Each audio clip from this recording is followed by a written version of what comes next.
দুপুরবেলা গরম গরম ভাতের সাথে যদি এরকম একটা ওলের তরকারি পাওয়া যায়, সাথে আর কিছুই লাগবে না, এটা আমি গ্যারান্টি দিয়ে বলতে পারি। এমন একটা স্পেশাল মশলা ব্যবহার করব যার নাকি স্বাদ ও গন্ধ মুখের থেকে যাবে না, এতটাই টেস্টি হয় খেতে।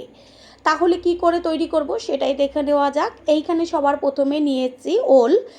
এবার ওলের পেছনের যে খোসাটা আছে সেটা মোটা করে কেটে নিয়ে ফিরে আসছি। সম্পূর্ণ ওলটা কেটে নিয়ে ফিরে এসেছি। আর এই রেসিপিটা যখন তৈরি করবেন একটু বেশি পরিমাণে তৈরি করবেন, না হলে কিন্তু নিজেই ভাগে পাবেন না। হাত দিয়ে তুলে দেখিয়ে দিচ্ছি যে টুকরোগুলো আমি বেশি বড় করিনি, বেশ ছোট ছোট করেছি। এবার গ্যাসের ওভেনে কড়াই বসিয়ে তাতে দিয়ে দেব সর্ষের তেল। আমি কিন্তু ওলটাকে সিদ্ধ করিনি, যদি আপনারা চান সামান্য একটু ভাপিয়ে নিতে পারেন, তবে ভাপিয়ে নিলেও অতটা কিন্তু আমার ভালো লাগে না, সেই কারণে আমি একদম কোনো রকম ভাপাইনি। তেলের মধ্যে দিয়ে দিচ্ছি হলুদ গুঁড়ো। এবার আস্তে আস্তে ওলের টুকরোগুলো দিয়ে দেব।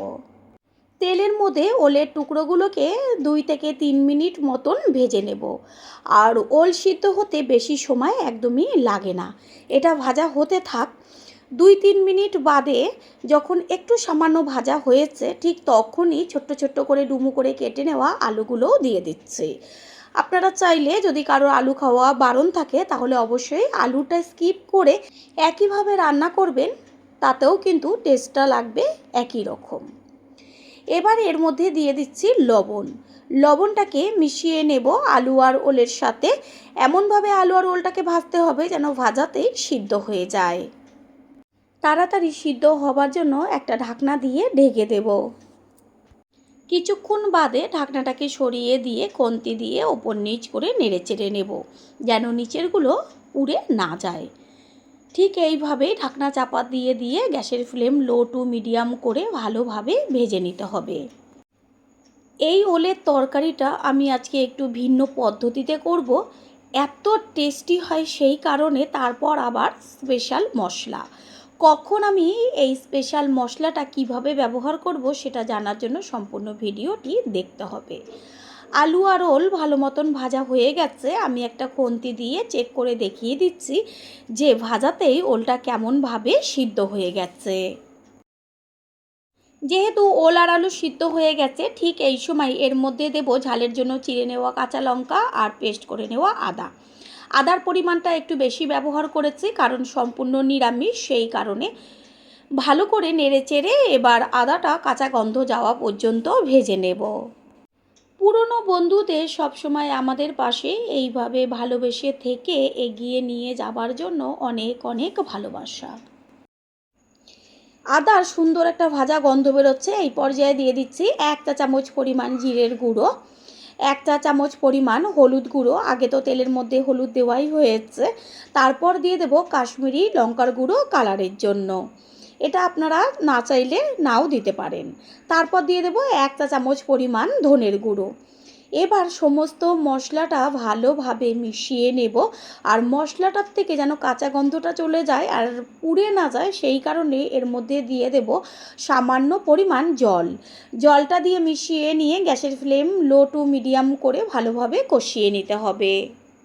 এতটুকু ভিডিও দেখার পরে আপনারা হয়তো বুঝতেই পারছেন না যে তেলের মধ্যে তো আমি কোনো রকম ফোড়ন ব্যবহার করিনি।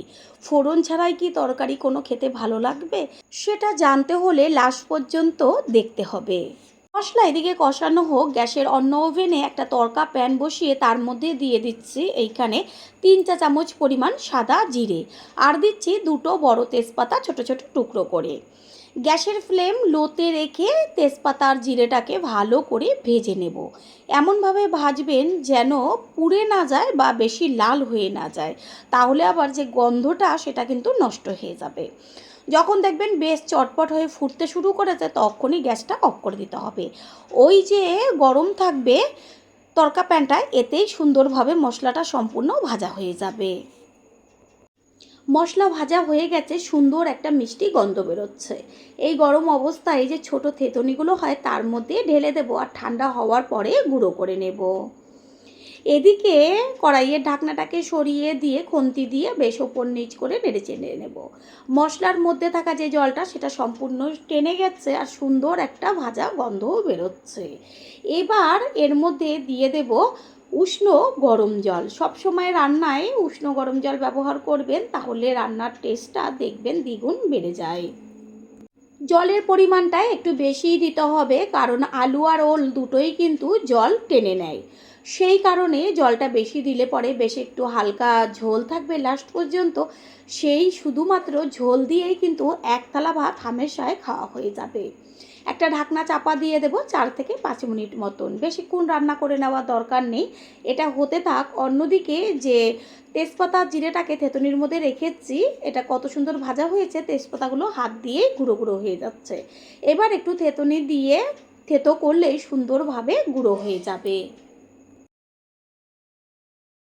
মশলা গুঁড়ো করে নেওয়া হয়ে গেছে, আর এদিকে কড়াইয়ের ঢাকনাটাকে সরিয়ে দিয়ে গ্যাসের ফ্লেম হাই করে দেব। আলু আর ওল দুটোই তো সিদ্ধই ছিল ভাজাতে, সেই কারণে বেশি সময় লাগবে না। ওল সবসময় ভাজার সময় দেখবেন নরম হয়ে যায়, তারপর যখন ঝোলে পড়বে তখন সামান্য আবার শক্ত হয়ে যায়। যখন ঝোলটা ফুটতে শুরু করে তখন গলে যায়। চেক করে দুটোই দেখিয়ে দিচ্ছি, ওল আলু খুব সুন্দরভাবে গলে গেছে ঝোলের মধ্যে। এবার গ্যাসটা অফ করে এই যে পাতলা ঝোলটা রয়েছে এই সমেত আমি একটা পাত্রে ঢেলে নেব। ওলের ঝোলটা নাবিয়ে নেওয়ার পরে ওই কড়াইটাই জল দিয়ে ধুয়ে গ্যাসের ওভেনে বসিয়ে দিয়ে দিচ্ছি সর্ষের তেল। তেল একদম অল্প পরিমাণ দিয়েছি। এবার এর মধ্যে দিয়ে দিচ্ছি 1 চা চামচ পরিমাণ কালো জিরে। কালো জিরে দিলেই ওলের তরকারিতে দেখবেন খুব টেস্টি হয়। এরপর এর মধ্যে দিয়ে দেব ছোট্ট ছোট্ট করে কেটে নেওয়া টমেটো। টমেটোটা প্রথমে কেন দিইনি, কারণ ওলের মধ্যে যদি টমেটোটা দেওয়া হতো ওলটা আর ভালো মতন সিদ্ধ হতো না। এবার ভালোভাবে তেলের মধ্যে টমেটোটাকে ভেজে নেব। টমেটোটা যেন তেলে একদম মজে যায় আর কাঁচা গন্ধটাও চলে যায়। প্রথমবার যারা আমাদের চ্যানেল ভিজিট করছেন তাদের আন্তরিক শুভেচ্ছা ও অনেক ভালোবাসা। আমাদের রেসিপিগুলো যদি ভালো লেগে থাকে সাবস্ক্রাইব করে দেওয়ার অনুরোধ রইল, ও পাশে থাকা বেল আইকনে ক্লিক করলে পরবর্তী ভিডিওগুলো সবার আগে আপনাদের কাছে পৌঁছে যাবে। খুন্তি দিয়ে তেলের মধ্যে টমেটোগুলোকে একটু মেল্ট করে দিচ্ছি। সুন্দরভাবে গলে গেছে। এবার ওই যে ওলের ঝোলটাকে গ্যাসের ফ্লেম হাই করে তেলের মধ্যে দিয়ে দেব। তেলের মধ্যে দেওয়ার পরে ভালো করে ফুটিয়ে নিতে হবে। একবারের জন্য হলেও এইভাবে রান্না করে খেয়ে তারপর অবশ্যই কিন্তু এসে কমেন্ট করে জানিয়ে যাবেন, এটা আমার রিকোয়েস্ট রইল। লবণের প্রয়োজন, সেই কারণে আরও দিয়ে দিচ্ছি 1 চা চামচ পরিমাণ লবণ। লবণটাকে ভালো করে মিশিয়ে নিয়ে এবার গ্যাসের ফ্লেম হাই টু মিডিয়াম করে 4 থেকে 5 মিনিট মতন ফুটিয়ে নেব।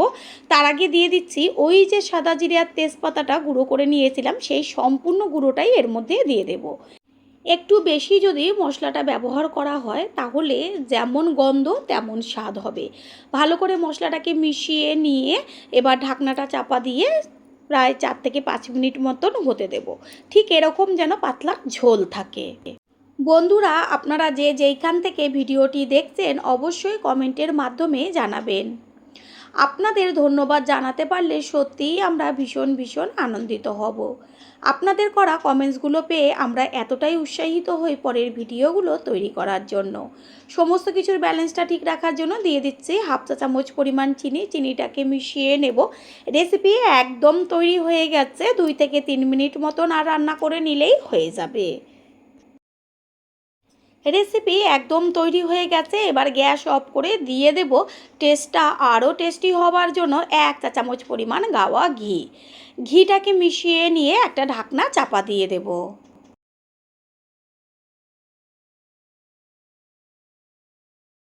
কিছুক্ষণ বাদে ফিরে এসে ঢাকনাটাকে সরিয়ে দিয়ে সম্পূর্ণ লুকটা দেখিয়ে দিচ্ছি। একটা হাতা দিয়ে তরকারিটা বেশ নেড়েচেড়ে দেখিয়ে দিচ্ছি যে কত সুন্দর হয়েছে। এবার একটা পাত্রে তুলে নেব। বলুন তো, গরম গরম ভাতের সাথে দুপুরবেলায় এরকম যদি, তাও আবার নিরামিষ ওলের তরকারি পাওয়া যায়, খাওয়াটা কেমন জমে যাবে। আশা করি রেসিপিটি ভালো লাগলো। আর যদি ভালো লেগে থাকে একটা লাইক, কমেন্টস, পারলে একটা শেয়ার করে অবশ্যই জানাবেন।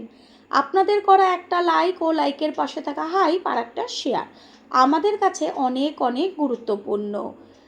All friend, thanks for watching my video. আপনারা সকলে ভালো থাকবেন, সুস্থ থাকবেন। আবারও দেখা হবে অন্য কোনো রেসিপির এপিসোডে।